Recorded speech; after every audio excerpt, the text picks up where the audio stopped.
Que a graça e a paz do nosso Senhor Jesus Cristo esteja com todos os irmãos. Mais uma vez estamos aqui, irmãos, para fazermos uma reflexão da palavra de Deus. Curva a tua cabeça, vamos orar ao nosso Deus. Maravilhoso Deus, eterno Pai, nós te pedimos, Senhor, toma a frente de tudo. Ó Deus, nos traz, Senhor, a reflexão da tua santa palavra, Senhor. Tua palavra é viva e eficaz. Tua palavra alimenta o nosso espírito, Senhor. Fala conosco, Senhor, nesse dia, para que o teu nome seja sempre glorificado, para que nós sejamos fortalecidos, Senhor, pela tua palavra, Pai. Nós te agradecemos por tudo, Senhor, em nome de Jesus. Amém. O livro de Lucas, no capítulo 15, nós encontramos a parábola do filho pródigo. E a partir do versículo 11, que ela é lida, nós lemos assim: E disse: certo homem tinha 2 filhos, e o mais moço deles disse ao pai: Pai, dá-me a parte da fazenda que me pertence. E ele repartiu por eles a fazenda. E poucos dias depois, o filho mais novo, ajuntando tudo, partiu para uma terra longínqua e ali desperdiçou a sua fazenda, vivendo dissolutamente. E havendo ele gastado tudo, houve naquela terra uma grande fome e começou a padecer necessidade.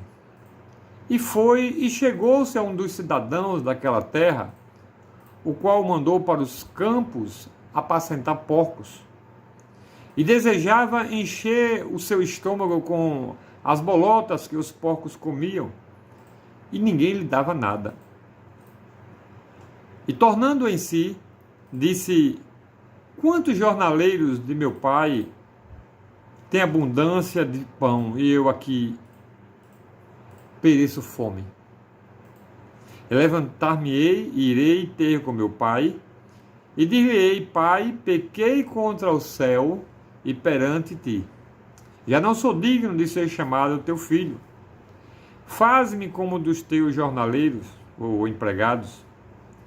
Levantando-se, foi para seu pai, e quando ainda estava longe, viu o seu pai, e se moveu de íntima compaixão, e correndo lançou-se-lhe ao pescoço e o beijou. E o filho lhe disse: Pai, pequei contra ti, contra o céu, contra ti, e já não sou digno de ser chamado teu filho. Mas o pai disse aos seus servos: trazei depressa o melhor vestido e vestilho. Ponde-lhe um anel na mão e alpargata aos pés, e trazei o bezerro cevado e matai-o, e comamos e alegremo-nos. Porque este meu filho estava morto e reviveu. Tinha-se perdido e foi achado. E começaram a alegrar-se. E o seu filho mais velho estava no campo, e quando veio e chegou perto de casa, ouviu a música e as danças. E chamando dos servos, perguntou-lhe: que era aquilo? E ele lhe disse: veio teu irmão e teu pai matou o bezerro cevado, porque o recebeu salvo. Mas ele se indignou e não queria entrar, e saindo o pai, estava com ele. Mas respondendo ele, disse ao pai: eis que te sirvo há tantos anos, sem nunca transgredir o teu mandamento, e nunca me deste um cabrito para alegrar-me com os meus amigos. Vindo, porém, este teu filho, que desperdiçou a tua fazenda com as meretrizes, mataste-lhe o bezerro cevado. E ele disse: filho, tu sempre estás comigo, e todas as minhas coisas são tuas. Mas era justo alegrarmos-nos e folgarmos, porque este teu irmão estava morto e reviveu. Tinha-se perdido e achou-se.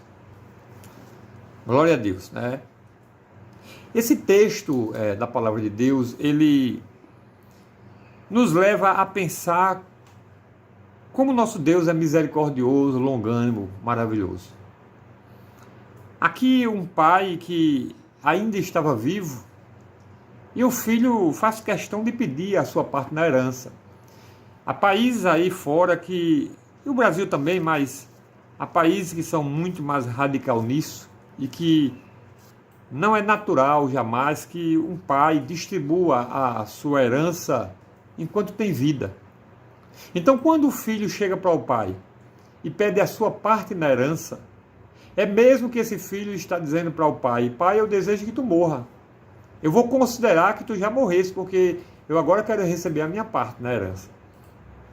E isso seria uma situação muito lógica, um pai ficar revoltado, transtornado, porque o filho estaria desejando algo que só seria de direito para ele a partir do momento que o pai morresse. Mas enquanto o pai tinha vida, não havia herança para ser distribuída. E Provérbio 20, no versículo 21, a Bíblia diz que aquele que toma posse de uma herança antes do tempo, ela torna-se maldita. E isso nos faz pensar em muitas coisas, não somente a nível de herança, mas nos faz pensar decisões que muitas vezes nós tomamos e nós nos precipitamos, porque muitas vezes não consultamos a Deus primeiro antes de tomarmos certas atitudes ou certas decisões. E muitas vezes fazemos de todo jeito, no ímpeto da pulsão, da vontade de resolver coisas e de correr e de ter logo antes do tempo. E muitas vezes vem os problemas, vem as dificuldades, vem as perdas, os prejuízos. E agora alguém coloca a mão na cabeça e diz: ai meu Deus, o que foi que eu fiz? O que aconteceu? Tomar posse de algo antes do tempo traz maldição. A Bíblia diz que há tempo para todas as coisas, então nós devemos ser completamente pacientes e esperar em Deus o tempo de todas as coisas. Há momentos que nós temos que fazer a nossa parte, nós entendemos isso. Há momentos que nós temos que agir, mas até no nosso agir, nós temos que agir de acordo com o tempo e a vontade de Deus. Para isso precisamos orar e buscar, para que Deus tome a frente de todas as coisas. Quando esse filho mais novo, no impulso, sem pensar, ele pega ali a metade da herança, que não era de direito naquele momento, porque o pai ainda estava vivo, mas o pai assim faz, assim dá metade para ele. A Bíblia diz que ele sai dissolutamente, quer dizer, ele sai relaxadamente, como alguém que não tem compromisso. E ele vai para uma terra distante dali da casa do pai. Ele não leva em consideração que o pai poderia precisar dele também, não leva em consideração que o pai já era alguém idoso, ele não leva nada em consideração. O que ele quer é apenas pegar aquilo que para ele é de direito e gastar. E a Bíblia diz que ele gasta com as meretrizes, ele vai para as farras do mundo, ele gasta tudo aquilo que ele ganhou do pai, e coincidentemente, naquele momento que ele gasta tudo, que aquele filho não tem mais nenhuma reserva, acontece naquela terra longínqua uma grande fome. Aí veja que situação, ele não tem mais dinheiro, agora vem fome naquele lugar, ele precisaria de dinheiro talvez para ir para algum lugar mais distante, para comprar alimento, mas ele não tinha mais. E o interessante também é que, além da fome daquele lugar, além dele estar sem dinheiro, estar passando dificuldade, pela ingratidão que ele teve com seu pai, a Bíblia diz também aqui que, no versículo 16, que ele desejava encher o estômago com as bolotas que os porcos comiam, resto de comida de porcos, e ninguém lhe dava nada. As pessoas não davam nem o resto da comida dos porcos. Ou seja, no momento da ingratidão, no momento que esse filho abandona o pai, no momento que esse filho desperdiça tudo aquilo que era como herança, e agora vai querer fazer do seu próprio jeito, agora as portas se fecham para ele. E eu não vejo muita diferença com aqueles que estão na casa do Senhor, que estão firmes, que um dia foram trabalhadores, que faziam a obra do Senhor e de repente não quer mais servir a Deus e vai para o mundo. E quando ele está lá no mundo achando que agora vai viver a vida dele, porque na igreja ele foi privado de muitas coisas, que na sua mente eram coisas boas, que muitas vezes tem gente que pensa isso, que eu estou aqui na igreja, estou me privando de coisas boas, mas coisas carnais que passam. né? Coisas que só agradam a carne, mas o espírito fica um espírito carente e desnutrido, porque as coisas que o mundo oferece, ele não oferece para que nós possamos saciar o nosso espírito. Só Deus que sacia o nosso espírito através da sua palavra, do seu Espírito Santo em nós. Então, a pessoa vai para o mundo, se desvia dos caminhos do Senhor e muitas vezes espera se dar bem na vida. E acontece problemas, portas se fecham e depois a pessoa vem chorando quando há tempo de voltar chorando. Hoje é um culto de doutrina na nossa igreja.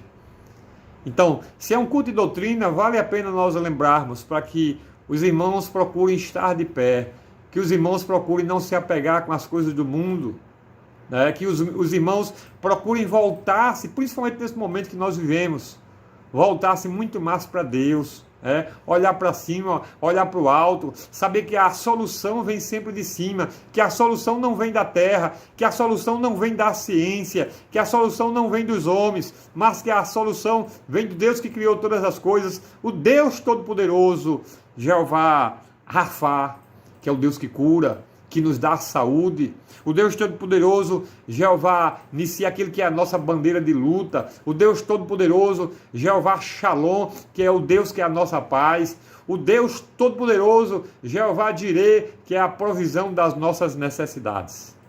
Então é um Deus que cuida, é um Deus que vale a pena nós nos voltarmos para Ele e dizer: Senhor, eis-me aqui, faz em mim segundo a tua vontade. Então a Bíblia diz, Paulo diz através da sua palavra: quem está de pé, cuide para que não caia. Os dias são maus. Nós sabemos que em breve Jesus estará voltando e nós precisamos estar preparados. Nós não sabemos o dia ou a hora que Jesus irá voltar, mas uma coisa nós temos certeza: se Ele prometeu que vai voltar, Ele voltará, porque Ele é Senhor, Ele é verdadeiro, a sua palavra não mente. Então, o Senhor traz essa palavra para mim e para você essa tarde, esta noite, e diz assim: fica nos caminhos, te firma, não te afasta, porque o mundo é ilusão.